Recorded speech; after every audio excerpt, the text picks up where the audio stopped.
ஓம் சாந்தி. April 9, 2024 காலை Murali pop தாதா, மதுபன். இனிமையான குழந்தைகளே, இப்பொழுது நீங்கள் வீட்டிற்கு திரும்ப வேண்டும் என்பதால் உங்கள் பற்றின் இழைகளை அனைத்து இடத்திலிருந்தும் துண்டிக்கப்பட வேண்டும்.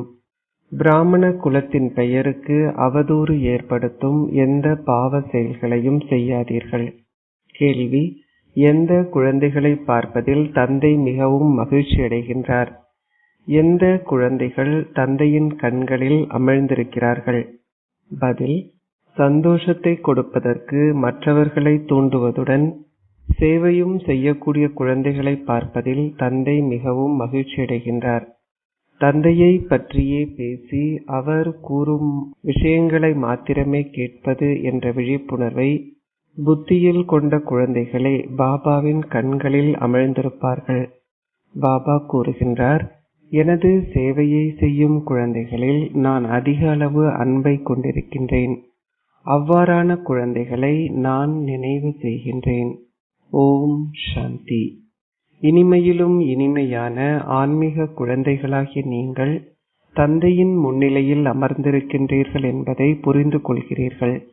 அவரே தந்தையும் ஆசிரியரின் வடிவில் உங்களுக்கு கற்பிக்கின்ற ஒரே ஒருவரும் ஆவார். அந்த தந்தையே தூய்மையாக்குபவரும் முக்தி அருள்பவரும் ஆவார். அந்த ஒரே ஒருவரே உங்களை தன்னுடன் மீண்டும் அழைத்து செல்பவர். அவர் உங்களுக்கு மிகவும் இலகுவான பாதையை காட்டுகின்றார். உங்களை தூய்மையற்றவர்களில் இருந்து தூய்மையானவர்களாக ஆக்குவதுடன் அவர் உங்களை வருந்தி உழைக்கவும் அனுமதிப்பதில்லை.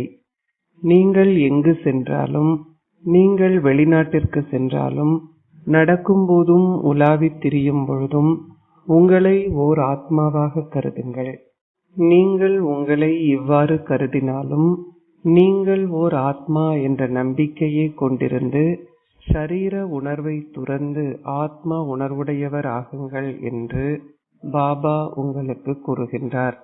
நாங்கள் ஆத்மாக்கள் எங்கள் பாகங்களை நடிப்பதற்காக ஷரீரங்களை எடுக்கின்றோம்.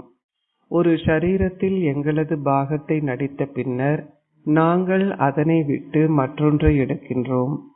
சிலருக்கு 100 வருடங்கள் நடிக்க வேண்டிய பாகம் உள்ளது. சிலருக்கு 80 வருடங்களுக்கான பாகமும், சிலருக்கு 2 வருடங்களும், சிலருக்கு 6 மாதங்களுக்கான பாகமும் உள்ளன. சிலர் பிறந்த உடனேயே இறந்து விடுகிறார்கள். சிலர் பிறப்பதற்கு முன்னர் கர்ப்பப்பையிலேயே மரணித்து விடுகிறார்கள். இங்கு மறு பிறவி எடுப்பதற்கும் சத்யுகத்தில் மறு பிறவி எடுப்பதற்கும் இடையே பகலுக்கும் இரவுக்கும் இடையேயான வித்தியாசம் உள்ளது. இங்கு கர்ப்பப்பையின் மூலமாகவே பிறப்பு இடம்பெறுகிறது. அந்த கர்ப்பப்பை சிறை என அழைக்கப்படுகிறது. சத்யுகத்தில் கர்ப்பப்பை சிறையாக இருக்க முடியாது. அங்கு எந்த பாவ செயல்களும் செய்யப்படுவதில்லை. அங்கு ராவண ராஜ்யம் இருக்க முடியாது. தந்தை உங்களுக்கு அனைத்தையும் விளங்கப்படுத்துகின்றார்.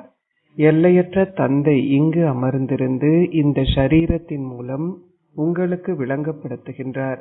இந்த ஷரீரத்தின் ஆத்மாவும் கேட்கின்றார். தனக்கென சொந்தமாக ஒரு ஷரீரம் இல்லாத ஒரே ஒரு ஞான கடலான தந்தையே இந்த ஞானத்தை பேசுகின்றார். அவர் எப்பொழுதும் சிவா எனப்படுகின்றார். அவர் மறு பிறப்பிற்கு அப்பாற்பட்டவர் போன்று பல பெயர்கள் உருவங்கள் எடுப்பதற்கும் அப்பாற்பட்டவராவார். அவர் சதா சிவன் என்று அறியப்படுகின்றார். அவர் என்றும் சிவன். அவருக்கு ஒரு பௌதீக பெயர் இல்லை. அவர் இவரது ஷரீரத்தினுள் புகுந்தாலும் இவருடைய ஷரீரத்தின் பெயரை அவருக்கு உபயோகப்படுத்துவதில்லை. அவர்களுடைய துறவு எல்லைக்கு உட்பட்டது. உங்களுடைய துறவு எல்லையற்றதாகும். அவர்களும் தங்கள் பெயர்களை மாற்றுகிறார்கள். பாபாவும் உங்களுக்கு பல அழகிய பெயர்களை சூட்டினார். நாடகத்திற்கு ஏற்ப அவ்வாறு பெயர்கள் சூட்டப்பட்டவர்கள் பலர் இப்பொழுது இல்லை. அவர்கள் எனக்கு உரியவர்கள் என்பதால் எப்பொழுதும் இங்கே இருப்பார்கள். அவர்கள் என்னை விவாகரத்து செய்ய மாட்டார்கள் என்று தந்தை நினைத்தார். இருப்பினும் அவர்கள் அவ்வாறு செய்தார்கள். ஆகவே அவர்களுக்கு புதிய பெயர்களை சூட்டியதில் என்ன பயன்? சில சந்நியாசிகளும் வீட்டிற்கு திரும்பிச் சென்று மீண்டும் தங்களது பழைய பெயர்களை உபயோகிக்க ஆரம்பிக்கிறார்கள். அவர்கள் வீட்டிற்கு திரும்புகிறார்கள். அவர்கள் துறவை மேற்கொண்டதால் தங்கள் நண்பர்கள், உறவினர்கள் போன்றோர்களை நினைக்க மாட்டார்கள் என்றில்லை. சிலர் தங்கள் நண்பர்கள், உறவினர்கள் அனைவரையும் நினைவு செய்வார்கள். அவர்கள் அவர்களின் பற்றில் சிக்கி உள்ளார்கள். அவர்களுடைய பற்றின் இழைகள் கட்டப்பட்டுள்ளது. சிலரினால் தங்கள் தொடர்புகளை மிக விரைவாக துண்டிக்க கூடியதாக உள்ளது. நிச்சயமாக அவை துண்டிக்கப்பட வேண்டும். நீங்கள் இப்பொழுது வீடு திரும்ப வேண்டும் என்று தந்தை விளங்கப்படுத்தியுள்ளார். தந்தையே இங்கு அமர்ந்திருந்து இதனை விளங்கப்படுத்துகின்றார். இன்று காலை பாபாவும் இதனை குறித்து உங்களுக்கு கூறியிருந்தார். பாடல் ஒன்று உள்ளது. உங்களை பார்த்தவுடன் எனது உள்ளம் அதிகம் சந்தோஷப்படுகிறது. ஏன்? ஏனெனில் குழந்தைகள் பாபாவின் கண்களில் அமிழ்ந்திருக்கிறார்கள். எவ்வாறாயினும் ஆத்மாக்கள் ஒளியானவர்கள். குழந்தைகளை பார்த்து தந்தை மிகவும் மகிழ்ச்சி அடைகின்றார். சில குழந்தைகள் மிகவும் நல்லவர்கள். அவர்கள் ஒரு நிலையத்தை கவனித்துக் கொள்கிறார்கள். பிராமணர்கள் ஆகிய பின்னர் சிலர் விகாரத்தில் ஈடுபடுகிறார்கள். அவர்கள் கீழ்ப்படிவற்றவர்கள்.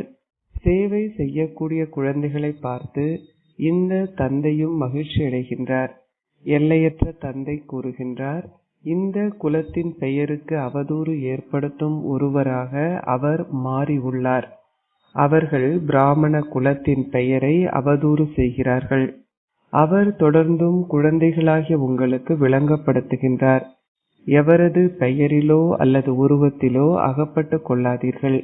இதுவே ஒருவர் குல பெயருக்கு அவமரியாதை ஏற்படுத்துபவராக இருத்தல் எனப்படுகிறது.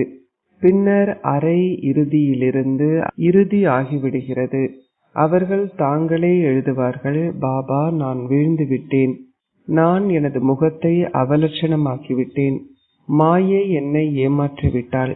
மாயையின் பல புயல்கள் வரும். தந்தை கூறுகின்றார், காமம் என்ற வாளை உபயோகித்தால் ஒருவருக்கொருவர் துன்பத்தை விளைவிப்பது என்று பொருளாகும். இதனாலேயே அவர்களை ஒரு வாக்குறுதி கொடுக்கும்படி கேட்கப்படுகிறது.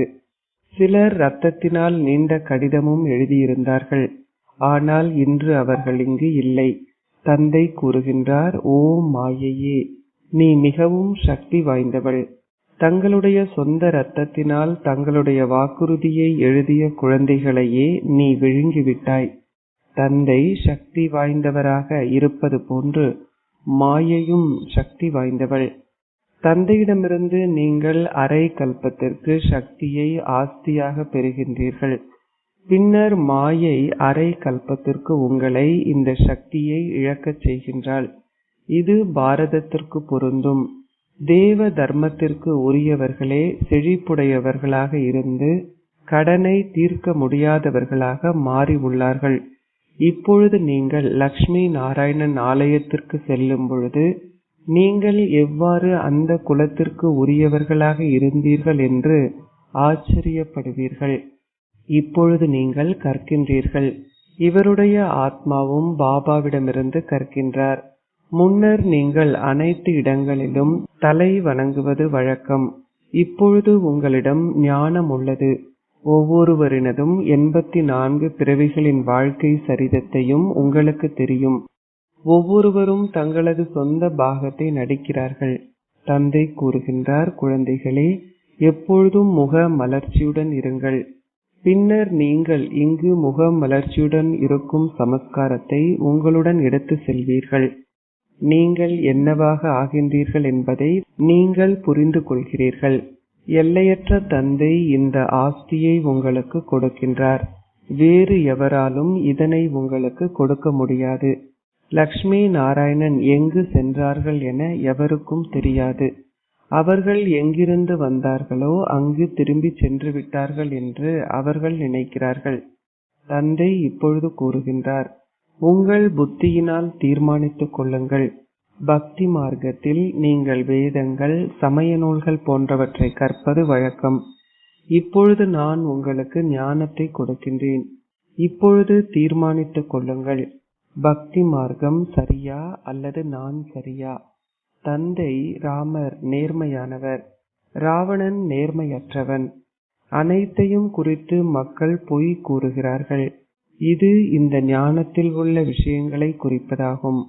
முன்னர் நீங்கள் அனைவரும் போலியானவற்றை கூறி வந்தீர்கள் என்பதை நீங்கள் இப்பொழுது புரிந்து கொள்கிறீர்கள்.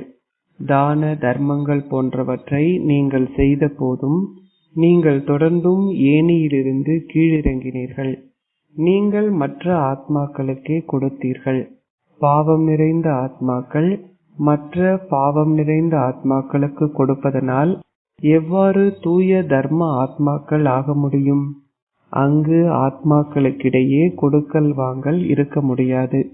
இங்கு மக்கள் 100,000 ரூபாய்களை ஒருவரிடமிருந்து மற்றொருவர் கடனாக பெறுகிறார்கள். இந்த ராவண ராஜ்யத்தில் மக்கள் ஒவ்வொரு அடியிலும் துன்பத்தையே அனுபவம் செய்கிறார்கள். நீங்கள் இப்பொழுது சங்கமயுகத்தில் இருக்கின்றீர்கள்.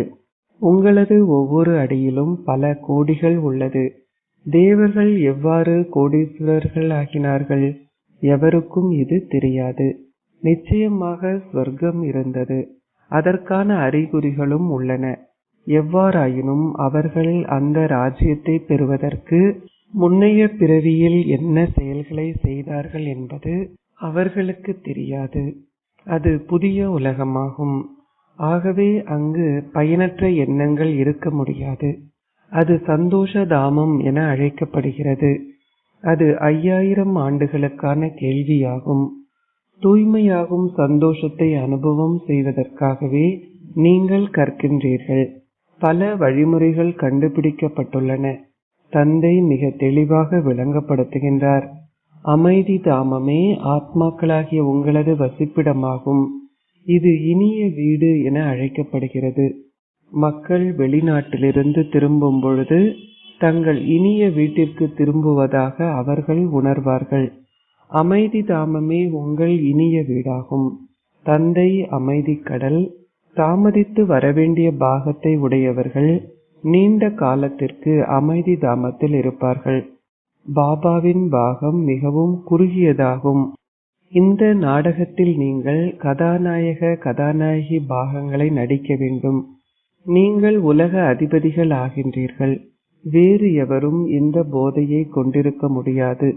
வேறு எந்த ஆண் பெண் எவருமே தமது பாகியத்தில் ஸ்வர்க்க சந்தோஷத்தை கொண்டிருக்க முடியாது. குழந்தைகளாகிய நீங்கள் மாத்திரமே இதனை பெறுகின்றீர்கள். இவ்வாறு கூறும் குழந்தைகளை பார்த்து தந்தை மகிழ்ச்சி அடைகின்றார். நான் உங்களுடன் மாத்திரமே பேசுவேன்.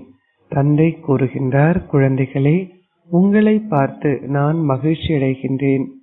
உங்களை துன்ப பூமியிலிருந்து சந்தோஷ தாமத்திற்கு அழைத்து செல்வதற்காகவே நான் 5000 ஆண்டுகளுக்கு பின்னர் வந்திருக்கின்றேன்.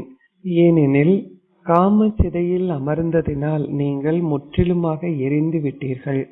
நான் இப்பொழுது அவர்களுடைய கல்லறைகளில் இருந்து அவர்களை வெளியே எடுக்க வேண்டும்.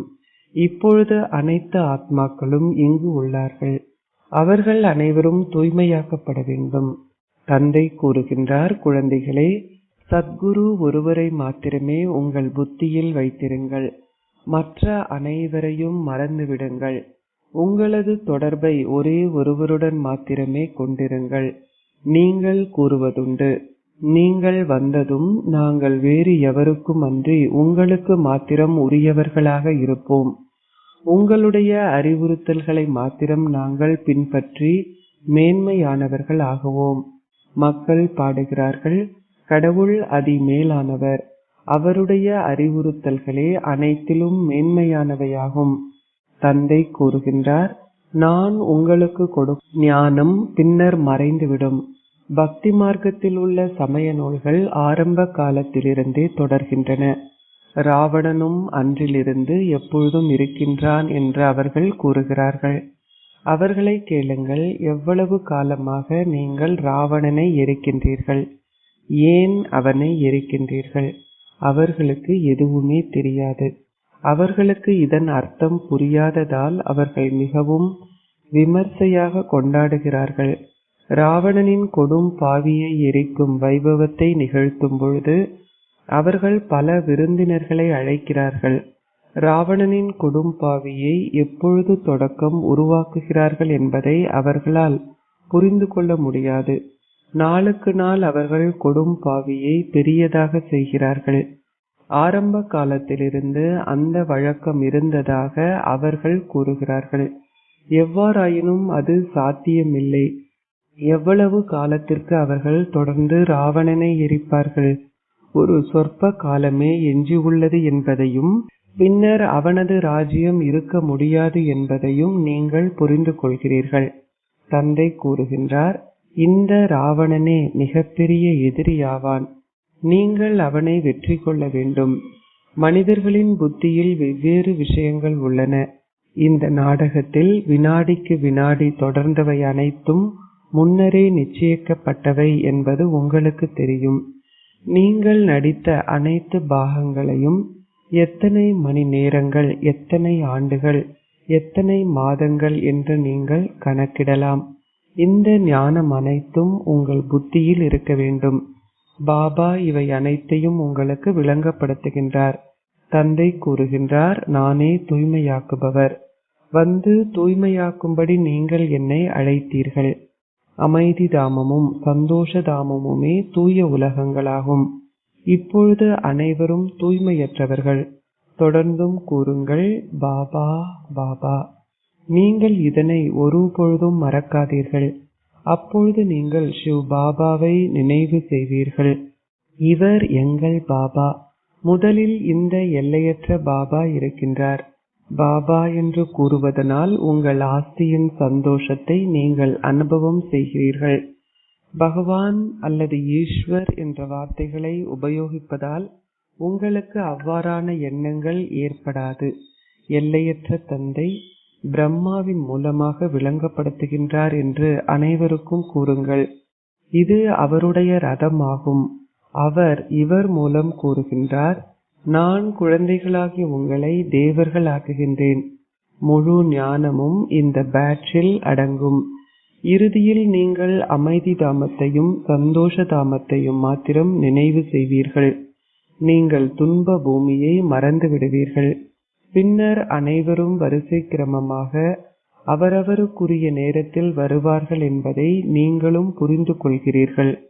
இஸ்லாமியர்கள், கிறிஸ்துவர்கள், பௌத்தர்கள் போன்று பலர் உள்ளனர். பல மொழிகள் உள்ளன. ஆரம்பத்தில் ஒரு தர்மம் மாத்திரமே இருந்தது. இப்பொழுது பல சமயங்கள் தோன்றியுள்ளன. யுத்தங்கள் போன்ற பல இடம் பெறுகின்றன. அனைவரும் அனாதைகள் ஆகிவிட்டதால் அவர்கள் சண்டையிடுகிறார்கள். தந்தை இப்பொழுது கூறுகின்றார், நான் உங்களுக்கு கொடுத்த ராஜ்யத்தை எவராலும் உங்களிடமிருந்து அபகரிக்க முடியாது. தந்தை உங்களுக்கு சொர்க்க ஆஸ்தியை கொடுக்கின்றார். அதனை எவராலும் அபகரிக்க முடியாது. நீங்கள் ஆட்டி அசைக்க முடியாதவர்களாகவும் ஸ்திரமானவர்களாகவும் இருக்க வேண்டும். மாயையின் புயல்கள் நிச்சயம் வரும். முன்னால் இருப்பவர் அனைத்தையும் முதலில் அனுபவம் செய்வார். நோய்கள் போன்றன அனைத்தும் அனைத்து நேரத்திற்கும் முடிவுக்கு வர வேண்டும். இதனாலேயே உங்களுடைய நோய்கள் போன்றன அதிகரிக்கும் பொழுது உங்கள் கர்ம கணக்குகளை முடிப்பதற்கு நீங்கள் பயப்படக்கூடாது. இவை அனைத்தும் இறுதியில் வரும். அதன் பின்னர் அவை எதுவும் எஞ்சி இருக்க முடியாது. அவை அனைத்தும் இந்த நேரத்தில் வெளிப்படும். மாயையினால் வயது முதிர்ந்தவர்களை மீண்டும் இளமையானவர்கள் ஆக்க முடியும். ஆண்கள் ஓய்வெடுக்கும் பொழுது அங்கு பெண்கள் இருக்க மாட்டார்கள். சந்நியாசிகளும் சென்று காட்டில் வாழ்வார்கள். அங்கும் பெண்கள் எவரும் இருக்க மாட்டார்கள். அவர்கள் எவரையும் பார்க்க மாட்டார்கள். அவர்கள் தங்களுடைய தானத்தை பெற்றுக்கொண்டு சென்று விடுவார்கள். முன்னர் அவர்கள் பெண்கள் இருக்கும் திசையை கூட பார்க்க மாட்டார்கள். தங்களுடைய புத்தி நிச்சயம் ஈர்க்கப்படும் என்று அவர்கள் நினைத்தார்கள். சகோதர சகோதரி என்ற உறவு முறையிலும் புத்தி ஈர்க்கப்படுகிறது. இதனாலேயே பாபா கூறுகின்றார், சகோதரத்துவ பார்வையை கொண்டிருங்கள். ஷரீரத்தின் பெயரையும் நினைக்காதீர்கள். இந்த இலக்கு அதி உயர்ந்ததாகும். நீங்கள் அதி உயர்ந்த உச்சிக்கு செல்ல வேண்டும். ராஜ்யம் ஸ்தாபிக்கப்படுகிறது. அதற்கு அதிகளவு முயற்சி தேவை. நீங்கள் கூறுகிறீர்கள், நாங்கள் லக்ஷ்மி நாராயணன் ஆகுவோம். தந்தை கூறுகின்றார், ஸ்ரீமத்தை பின்பற்றி அவ்வாறு ஆகுங்கள். மாயையின் புயல்கள் வரும், ஆனால் நீங்கள் உங்கள் பௌதிக புலன்களின் மூலமாக எந்த பாவ செயல்களையும் செய்யக்கூடாது. எவ்வாறாயினும் மக்கள் கடனாளிகள் ஆகுவார்கள். நீங்கள் ஞானத்திற்குள் வந்ததால் கடனாளிகள் ஆகிவிட்டீர்கள் என்றில்லை. இந்த விஷயங்கள் தொடர்ந்தும் இடம்பெறும். தந்தை கூறுகின்றார், உங்களை தூய்மையற்றவர்களில் இருந்து தூய்மையானவர்கள் ஆக்குவதற்காக நான் வருகின்றேன். சில சமயங்களில் சிலர் நல்ல சேவை செய்து இந்த ஞானத்தை மற்றவர்களுக்கு விளங்கப்படுத்துகிறார்கள். பின்னர் அவர்கள் கடனாளி ஆகின்றார்கள். எவ்வாறாயினும் மாயை மிகவும் சக்தி நிறைந்தவள். மிக சிறந்தவர்களும் வீழ்வார்கள். தந்தை இங்கு அமர்ந்திருந்து விளங்கப்படுத்துகின்றார், என்னுடைய சேவையை செய்யும் குழந்தைகளையே நான் விரும்புகின்றேன். அவர்கள் மற்றவர்களை சந்தோஷமாக்குகிறார்கள். ஆகவே நான் தொடர்ந்து அவ்வாறான குழந்தைகளை நினைவு செய்கின்றேன். அச்சா, இனிமையிலும் இனிமையான அன்பிற்குரிய, எப்பொழுதோ காணாமல் சென்று இப்பொழுது கண்டெடுக்கப்பட்டிருக்கும் குழந்தைகளுக்கு உங்கள் தந்தை தாயாக இருக்கும் பாப் தாதாவின் அன்பும் நினைவுகளும் காலை வந்தனங்களும். ஆன்மீக தந்தை ஆன்மீக குழந்தைகளுக்கு நமஸ்தே கூறுகின்றார். ஆன்மீக குழந்தைகள் ஆன்மீக தந்தைக்கு நமஸ்தே கூறுகின்றோம்.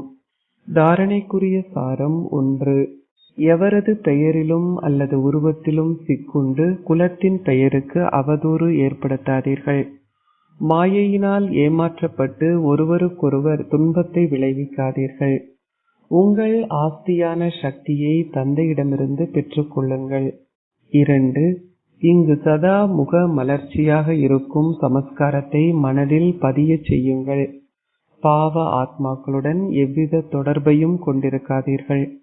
நோய்கள் போன்றவற்றை குறித்து பயப்படாதீர்கள். இப்பொழுதே உங்கள் அனைத்து கர்ம கணக்குகளையும் தீர்த்துவிடுங்கள். ஆசீர்வாதம்.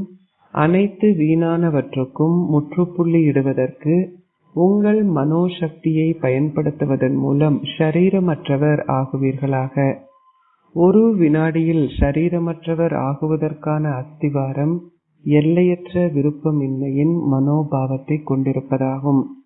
இந்த விருப்பமின்மையானது, இதில் நீங்கள் எதனை பயிரிட்டாலும் அதில் உடனடி பலாபலனை காணக்கூடிய அத்தகையதோர் வளமான நிலமாகும்.